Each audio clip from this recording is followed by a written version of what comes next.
There's no doubt about that. He certainly was one who was a bit unlucky.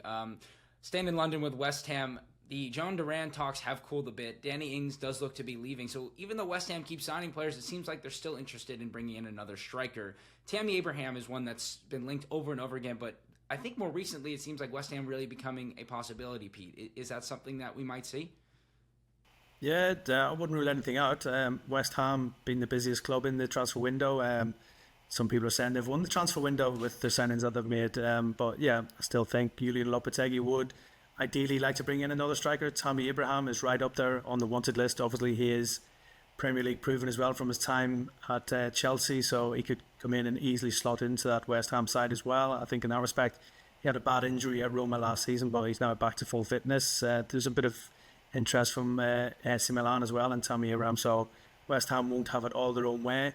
I think it probably depends on West Ham maybe clearing the decks and moving a few players out. As you mentioned, there has been talk that Danny Ings could be sacrificed and offloaded to make room in the squad for potential new arrivals. But yeah, West Ham look like they're willing to back the manager. They're willing to put more money in there to try and sign another striker. And as I said, if they could get someone like Tammy Abraham on top of Nicholas Fulkrug, that's looking like a good forward line, along with Somerville being brought in from Leeds. It's exciting times ahead for West Ham, and you can't say that the owners haven't backed the new manager, because they've definitely put their money where their mouth is with their signings so far in the transfer window. Certainly, and Paul, we've seen before when some of these Premier League clubs sign so many players in a window, it takes a little bit of time to gel. But certainly the fans are going to be expecting big things immediately when you spend like this. What do you expect from West Ham? Can the fans give the new manager, and all these players some time, or they need to hit the ground running in the Premier League? Listen, the expectancy in the Premier League is there. And, if you don't get results, there is going to be pressure on the manager. But I think it's been such a big change at West Ham. It's not just David Moyes, it's the backroom staff, Lopetegui bringing in his own people. You look at the amount of players, you look at the turnover. For me, West Ham and Villa have won the window. I think they've recruited really well. I mean, you look at the players that West Ham have got. The big one for me is Fulkrug.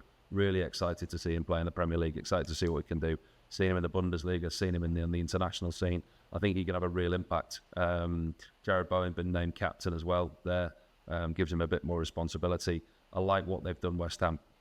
It will take time. It will take time for players to gel, and it's a strange time of the season. This is the time of the year we get some strange results because, going back to Manchester City, John Stones, Rodri, Phil Foden, and Kyle Walker. 0 minutes in pre-season. None of them have played a game. None of them have touched a football. So they're not going to see a football pitch for a while. The managers might not have their full strength sides. They might have players missing because of the Copa America, because of the Euros, because of players' fitness levels. So you might get some strange results. So yes, managers will get certain amount of time at the start of the season, but you get to Christmas time and you only won 1 or 2 games. There's going to be questions asked. I don't think that's going to be the case for West Ham. I think they'll be a good watch this season. I think they'll do well.